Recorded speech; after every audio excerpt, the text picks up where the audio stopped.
بالله من الشيطان الرجيم بسم الله الرحمن الرحيم ورد الله الذين كفروا بغيظهم لم ينالوا خيرا وكفى الله المؤمنين القتال وكان الله قويا عزيزا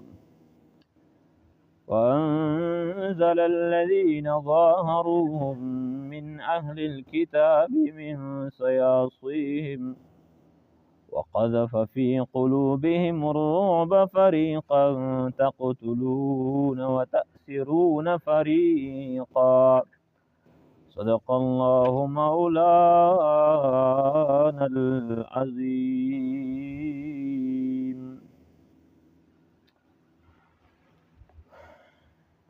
دی غزوه احزاب واقعات شروع نو صحابه کرام چې کومې قربانۍ وکړلې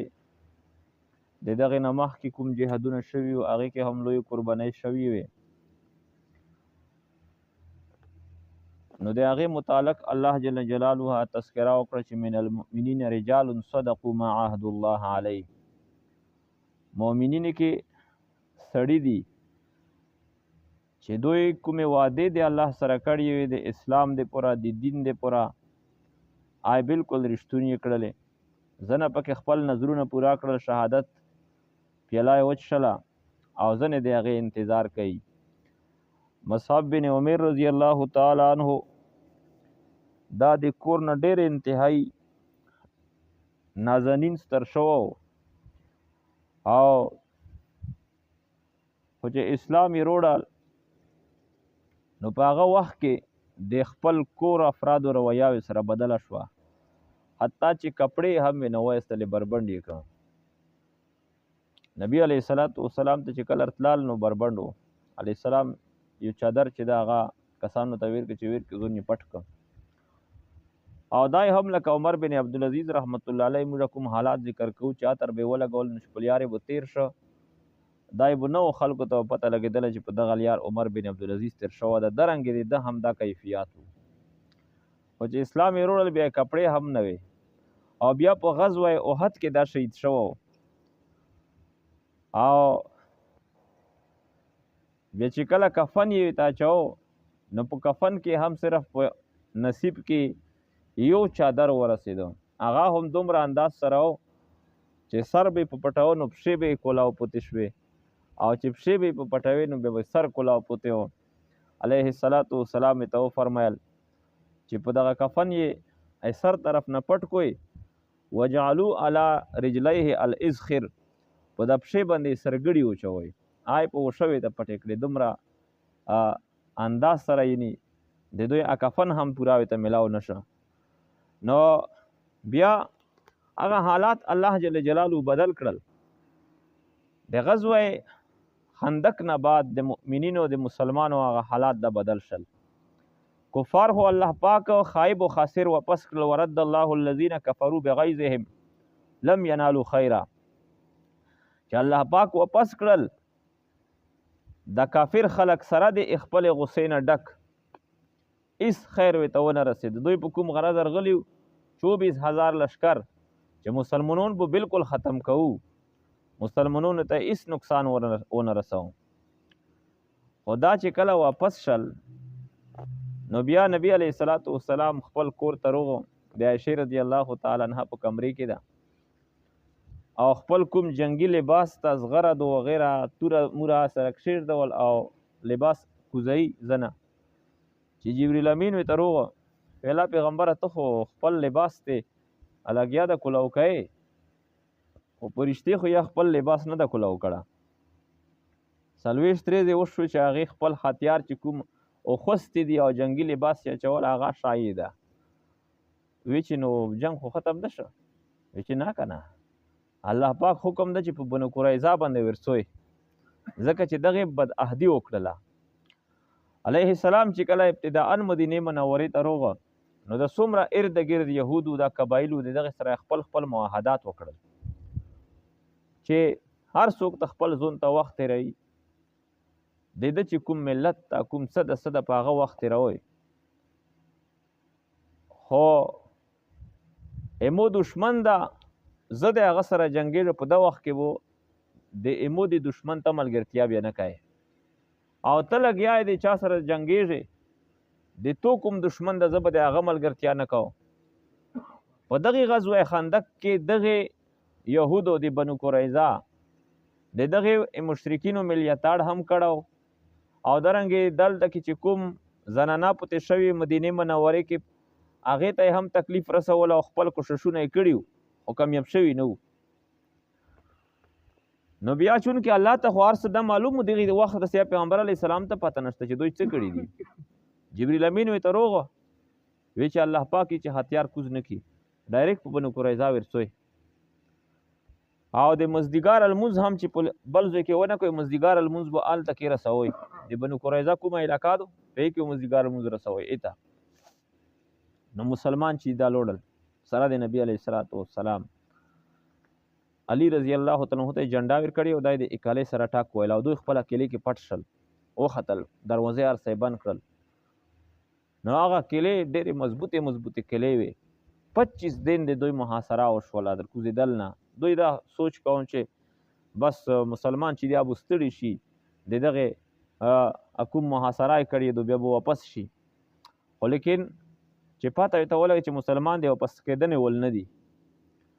د غیش یې جګاړې به سره کېدلې خو په هغې هم کفار یهود ستړي شول نو د هغې نه پس ته دوی خپله کې میټینګ سره وکړو چې دا خو مسلمان سی نه لہذا خبره به سره وکړو مذاکرات به وکړو نو دوی سعد ابن معاذ رضی الله تعالی عنہ چې دا د مدینې منورې باشنده او د دغه یهودو سره تجارتي لین دین پوتې شوي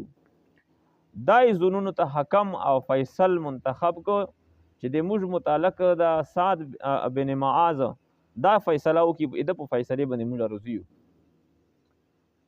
علیه السلام ته چې بالکل هغه مو خوښ چې تاسو خوښ کړه دی مو خوښ ته چې څه فیصله هغې وکړله نو چې سعد رضی الله تعالی عنہ ته وویشل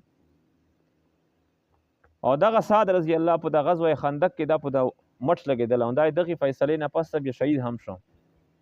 ځکه چې وینه یې نه درېدله نو ډېر پریشانه شو چې یا الله ځکه په قرآن فیصله کوم بیا به هم دغه یهود یی چې د مسلمانو طرفداري وکړه لہذا ایمو زړه کې الله پاک ته فیصله ته وچی چې په هغې باندې مسلمان هم راځي او زه صحیح فیصله وکړه ته پو راځي وي نو سعد رضی الله دا فیصله وکړه چې زه دوی ته په تورات باندې فیصله کوم تورات کې دغه لیکلي و چې کله داسې قوم چې دا د چا سره بدعهدي وکړي او بیا دا په محاصره کې شي نو د دوی نوجوانون دا د قتل کړی شي او د دوی ښځینه د دوی مشیمون د دوی بوډګیون دا د قیدیون کړی شي او د دوی څومره مالونه دي جایدادونه دي دا دغه بل فریق ته چې د بدعهدي وي سره کړي هغې ته د په قبضې کې ویر کړي چې دا یې هغې شل نو سعد رضی الله تعالی عنہ وی ته وی چې زه تاسو ته په تورات فیصله کوم په دې به راضي وي چې بالکل په تورات چې کوي خود راضي یو تورات هغه فیصله آیتونه یې ته سنا وکړل نو بس د دوی کوم نوجوانون چې تقریبا 600 کسانو دا یې قتل کړل او تقریبا 900 زنانه دغه رنګې مشیمون وي سره دا قیدیون شول دا بس د مسلمانانو وینځې شولې غلامون یې شل او کوم ځکې او پټي چې دا هم دا د مسلمانو او مهاجرینو ته انصارو ویر کړل چې دا موږ نه دي په چار انصار چونکې تر ننه پورې ډېر انتهایي د غربت شکار دي ځکه چې خپل کورونه او پټي او مځکې خو دوی نه په مکې معظمې کې پوتې شل دلته کې د ایموژه همسیا دي او د موږ سره وخت تېری موږ چې څه ملویږي هغه یې سره تقسیمو لحاظه د خپلې جایدادونو د دا هم مالک شي نو هغه د یهودو چې کوم مالونه و مځکې پټي و هر څه دا الله پاک قبضه کې ویر کړه او د نورو مزید وعده یې سره وکړه چې داسې مځکې به هم اوس در کوو چې هغې باندې یا تاسې قدم نه دی شه او هغه مځکې د خیبر د یهودو وې خیبر دا د مدینې منورې نه په څه فاصله کې دا علاقه پرته وه او د دې داسې بهترین مځکه وه چې په د ټوله دنیا کې داسې زرخیزه مځکه نه وه. د دوی د یهودو چې څومره د خجورې بغونه وو دا دلته کې خوږې خوږې چشمې او چینې دا په دغه کې موجودې وې. نو بیا د دې د دوی کولو نه بعد الله جل جلاله د هغې حکم هم ته وکړه چې د خیبر چې کوم یهود دي دا هم خپل سزشونه کوي، منصوبې دي تیوري د اسلام خلاف، د مسلمانو خلاف، د پیغمبر خلاف، د دغه خلاف جنگ وکړي. نو بیا الله پاک هغه هم ته نصیب کړي. نو بیا د مسلمانو حالات ډېر انتهایی دا د فراونۍ ولشول، د فرخۍ ولشول. نو زنانه مخکې کمزوري حالاتو کې اوس لار سویر کړل، خوراکونه بدل شول، کپړې بدلې شوې، زیورات ملاو شول. نو د نبي علیه الصلاة والسلام زنانه هم بیبیونې هم هغه ښځینه وې، هغه هم د خورې نه پیدا وې، نفسونه یې لرل. هغې چې هغه حالات ولیدل د علیه الصلاة والسلام نه یې مطالبه وکړه د الله پیغمبره اوس خو هغه د سختۍ والا حالات چې دي هغه نه دي، اوس خو اسونه یې روغللې، غنیمتونه جمع شل، لہذا موږ ته هم چې څه نصب خرچې داسې شروع شي. نو دغې ټکي نبي علیه الصلاة والسلام ته خوند ویر نه که او بیا د الله پاک طرف نه آیتونه نازل شول. چونکې په هغې خبره هم ستریږي او انشاءالله بیا سبو ته ورسوو. ورد الله الذین کفروا بغیظهم او واپس کړل الله جل جلاله هغه خلک کفرو چې دوی کفرونو بغیظهم سره د غصې د دوی لم ینالو خیره چې دوی ته ونه رسېده څه قسم ته خیر. وکفى الله المؤمنین القتال او الله پاک کافي شه مؤمنینو ته د قتال نه، یعنی قتال نه الله دوی بچ کړل، جنگ نه وشو. وکان الله قویا عزیزا دا الله جل جلاله طاقتور ذات، غالب ذات، د الله نه پوس طاقت د چا هم نشته. که څوک ډېر چې موږ ډېر زورور یو، د الله پاک په زور نه پوس زور د چا نشته. وانزل الذین ظاهروهم او نازل کړل هغه خلک الله پاک ظاهروهم چې دوی معاونت کړو، امداد یې کړو د کفارو، من اهل الکتاب د اهل کتابونه، من سیاسویهم د اکلې د دوی نه، د دوی چې کومه قلې وې د هغې نه الله پاک رکوز کړل وې ته او مذاکراتو ته تیار شول. وقذف فی قلوبهم الرعب او اوچوال الله پاک په زړونو د دوی کې الرعب دهشت او هیبت او خوف گبراهټ د مسلمانو. نو فریقا تقتلون وتأسرون فریقا، فریقا تقتلون نو څه ډله چې دو تاسې قتلوی، وتأسرون فریقا او قیدیون کوئ څه ډله، نو ځنه مسلمانو پکې قتل کړل، ځنه یې قیدیون کړل. واورثکم ارضهم ودیارهم واموالهم او واورثکم او وارث وګرځولې تاسې الله پاک ارضهم د مځکې د دوی، ودیارهم او د کورونو د دوی، واموالهم او د مالونو د دوی، وارضا لم تطئوها او الله پاک دې کوي بو داسې مځکه لم تطئوها چې هغه تاسې پایمال کړي یاب نه دو په هغې مو یاب شام نه دو یرشي، دا الله دې کوي. وکان الله علی کل شیء قدیر او دا الله جل جلاله په هر شی باندې قادر. نو په دې هم الله پاک قادر ده چې دا مځکې هم دیر کړي، ا د قیصر او د کسرا ولا کومې کیسې چې د پیغمبر د تکولې دا به هم دیر کوي. د عمر رضی الله تعالی عنہ په دور حکومت کې هغه ایران، فارس او شام د دغه فتوحات هم وشول. واخر دعوانا ان